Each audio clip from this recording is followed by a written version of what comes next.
Bonjour à tous, bienvenue sur les Chroniques du blindage et bienvenue dans mon atelier. Donc aujourd'hui, je continue les travaux sur la remorque du MAZ, la remorque porte-char. Donc dans la dernière vidéo, j'avais travaillé sur des garde-boue un peu spécial, un peu particuliers. Ce sont des garde-boue verticaux, donc qui protègent des projections de boue notamment les éléments un peu sensibles de la remorque que sont les vérins hydrauliques. Bon, je les avais pas installés comme je l'avais dit parce que je les installerai un petit peu plus tard, plutôt je pense en fin de montage, ce qui évitera de les raccrocher et de les casser à plusieurs reprises. Donc voilà, aujourd'hui je vais plutôt travailler sur le devant de la remorque du MAZ. Il me reste quelques pièces à coller en plastique, et notamment la petite grue qui se trouve sur la partie plane de la remorque et qui sert à manutentionner les roues de secours. Hein, donc sur l'avant de la remorque, on a deux roues de secours. On a une roue de secours pour le MAZ et une roue de secours pour la remorque. Voilà, donc aujourd'hui je vais plutôt travailler sur cette partie. Allez, on y va. Voilà, donc j'ai découpé quelques éléments donc, qui constituent la grue de la remorque. Hein. Donc c'est une grue, vous verrez, qui est montée sur le dessus, qui est repliable. Donc c'est un ustensile mobile, donc qui sert effectivement à récupérer les roues de secours. Donc les roues de secours de la remorque et roues de secours du tracteur MAZ en cas de besoin, d'accord. Donc à descendre la roue de secours et à remonter la roue qui est endommagée. Donc j'utilise toujours mon fameux papier à poncer grain 320, hein, je fais pratiquement tout avec ça. Et donc là je suis en train de poncer je suis en train de pousser le joint de moulage. Donc sur une partie ronde, encore une fois, il faut bien faire attention de ne pas ovaliser la pièce.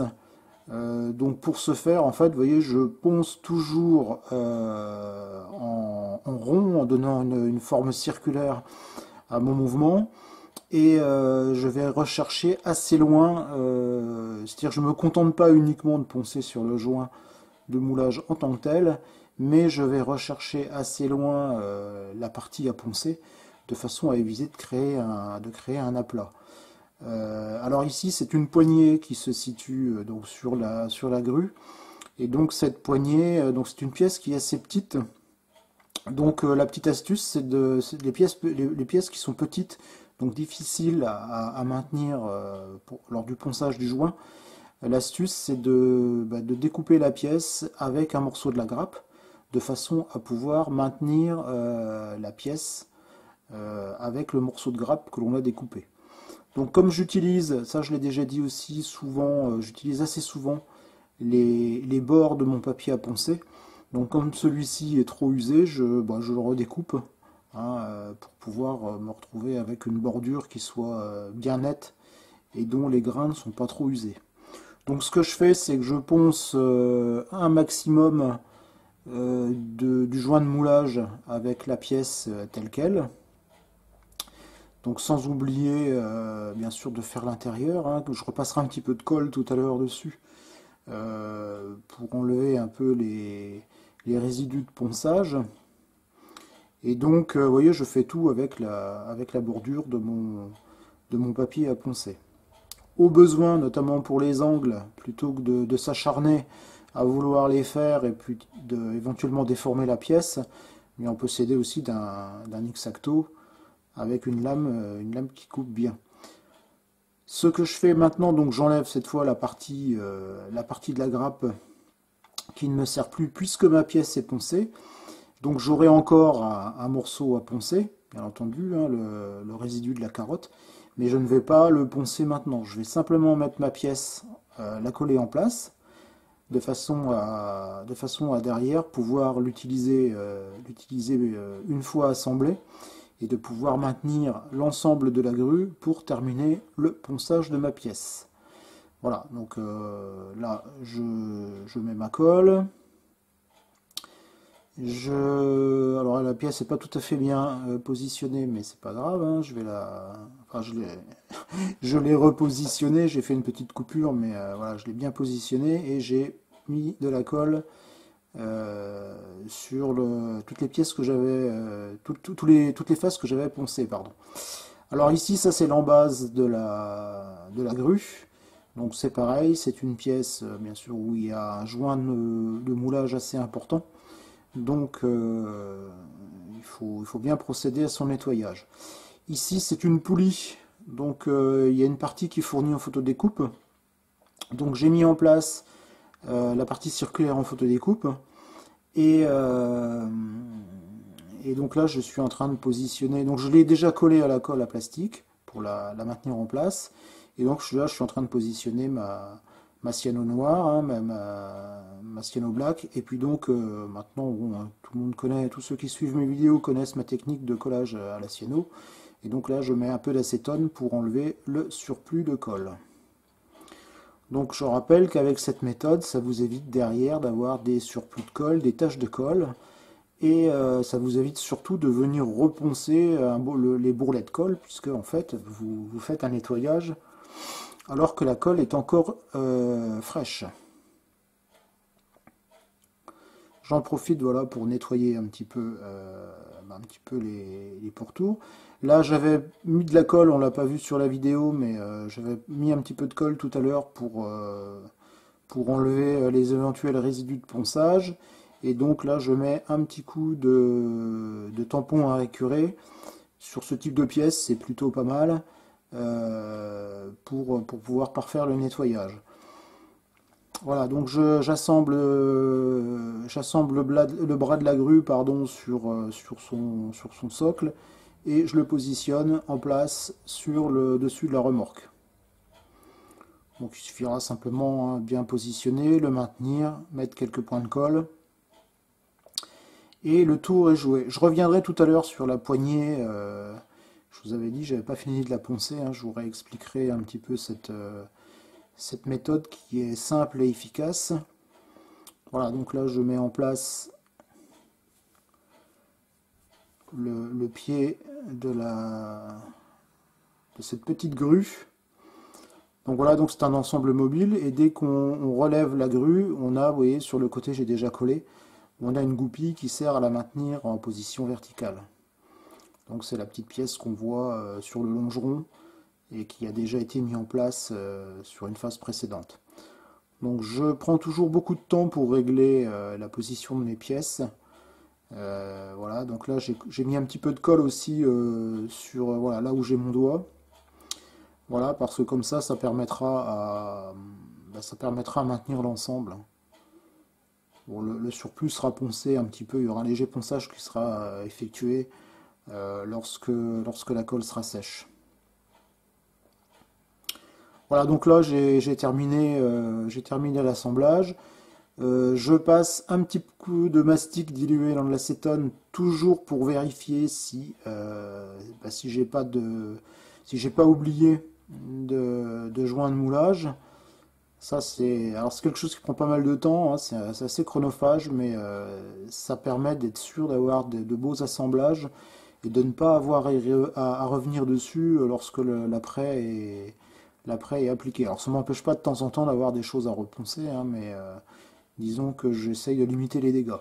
Voilà, une fois sec, je mets un petit coup de stylo aux fibres de verre. Donc là, c'est mon stylo à fibre légère, donc il n'attaque pas trop.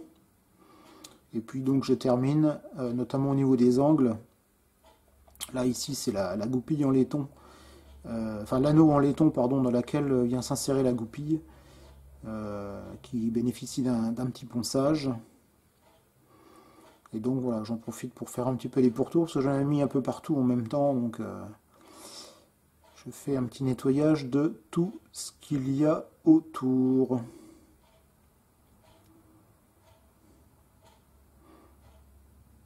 Alors j'aime bien quand toutes les pièces soient bien propres, hein, je trouve que c'est important. J'ai souvent tendance à dire que la peinture commence au montage, et ça veut dire qu'un bon montage facilitera la peinture. Je biffe comme tout le monde j'imagine les pièces qui sont installées sur le kit, et donc sur cette partie là il me restera plus tard donc à monter voilà, les pièces du longeron. Donc la grue, comme on vient de le voir, est en place. Je voulais juste revenir sur la partie poignée. Donc ce que je fais, c'est-à-dire que lorsque j'ai encore un peu de ponçage à faire sur les petites pièces dont l'appréhension est compliquée et difficile, donc je les colle en place et ensuite je viens terminer le ponçage une fois qu'elles sont collées en place. Comme ça me permet de maintenir, par exemple ici, ça m'a permis de maintenir la grue pour poncer la poignée donc en toute facilité. Les points que j'ai montés hors caméra, donc on a aussi ici, alors je sais pas ce que c'est, je crois que ce sont des crochets, il me semble, pour éventuellement accrocher le chargement. Donc il manquait ici, alors j'ai essayé de faire un gros plan. Voilà, je vais mettre un peu plus de lumière, tac, comme ça je pense qu'on verra mieux et je vais zoomer plutôt que de monter la pièce. Voilà. Voilà, ici on voit plutôt mieux. Voilà, donc ce sont ces pièces-là que j'ai mis en place. Donc elles ont été apprêtées et poncées.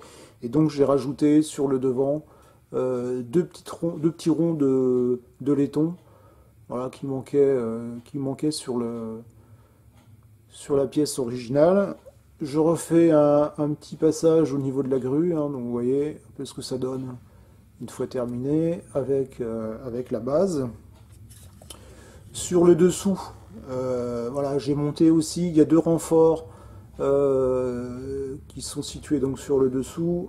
Donc ça, ce sont des pièces en laiton aussi de la pochette voyageur que j'ai mis en place au lieu des pièces plastiques, hein, que je trouve beaucoup plus fines. Bon, moi même si elles se voient et pas beaucoup à terme, je trouve quand même ça beaucoup plus joli. Beaucoup de travail de masticage hein, sur le dessous. Hein. Alors moi j'aime bien aussi que même ce qui ne se voit pas, ce soit bien fait. Voilà, donc je passe quand même pas mal de temps sur ce type de pièces. Et puis donc, alors sur l'avant, ça va être un peu plus compliqué, mais on va y arriver. Voilà. Donc sur l'avant ici, un peu de travail. Alors attendez, j'ai essayé de m'orienter. Voilà, je ne sais pas parce que comme la pièce est longue, ce n'est pas très évident. Voilà, donc j'ai collé la plaque dessous avec ici la rotule qui va sur la sellette du tracteur. Alors ici, on a un orifice qui permet, je pense, de sortir un treuil, puisqu'on a ici, là et là, on a un passage. Alors j'imagine qu'il doit y avoir un treuil quelque part en dessous. Donc il n'est pas représenté. Je ne l'ai pas trouvé non plus sur mes photos de référence, donc c'est peut-être, je ne sais pas. Mais à mon avis, ça ressemble vraiment à un système qui permet le passage d'un treuil, puisque ici on a quatre pièces rondes donc qui ressemblent vraiment aux sorties de treuil qu'on peut avoir sur les engins équipés de treuil. Alors cette pièce-là est un petit peu mal appréhendée par Trompeter. En fait, elle devrait être un peu plus grosse. Alors j'ai pas voulu la refaire parce que ça ne vaut pas vraiment la peine. J'ai simplement détaillé en remettant des boulons à chaque extrémité que j'ai fait avec de punch and die. Il y a des gros boulons là sur les pièces carrées, donc ça a été refait au punch and die. Partie aussi pas vraiment bien appréhendée, c'est les extrémités là, des longerons de la remorque que j'ai repris en carte plastique parce que sinon on n'a pas vraiment quelque chose qui est fidèle. Alors là je suis pas encore fidèle à 100%. Il aurait fallu en fait que les deux extrémités ici là soient un peu plus prononcées et qu'on ait ici cette pièce là qui soit un peu en retrait. Donc ça c'est l'extrémité voilà, c'est l'extrémité de cette pièce là. Donc je suis pas tout à fait conforme à 100%, mais je suis quand même mieux que ce que proposait Trompeter. Donc c'est tout, j'ai pris l'option de le laisser comme ça. Voilà, c'est déjà mieux que ça n'était. Donc voilà pour la remorque. Alors je vais dézoomer. Donc ça fait quand même un engin assez important. Hein. Donc ce que je voulais faire dans un second temps, c'était remplacer ces pièces-là. Remettre les pièces en faute de découpe que j'avais déjà préparées, mais finalement je ferai ça plus tard. parce que j'ai d'autres travaux qui m'appellent. Et donc ça fera l'objet d'une vidéo dans un futur plus ou moins proche. Voilà donc pour les travaux sur la remorque du MAZ. Donc ce que je vais faire maintenant, c'est que je pense que je vais ranger un petit peu la remorque pour passer à autre chose. Comme je vous l'avais dit, hein, c'est un travail de longue haleine et je ne veux pas passer trop de temps sans avancer sur d'autres projets. Donc pour le moment, je pense que je vais mettre un peu en stand-by et puis attaquer autre chose. Je continue, je suis sur une playlist sur l'automitrailleuse Russo-Balt, donc montage peinture, donc ça prend quand même pas mal de temps. Et pour la partie montage, j'aimerais bien peut-être démarrer le Gaz 66. Alors, j'en avais parlé quand j'avais fait une vidéo sur le D30. Donc le D30 étant terminé, il attend maintenant son camion. Donc je vais peut-être bien démarrer cette maquette. Je vous ferai une petite présentation, je pense, avant pour planter un peu le décor. Voilà, je vous dis à très bientôt sur les chroniques du blindage.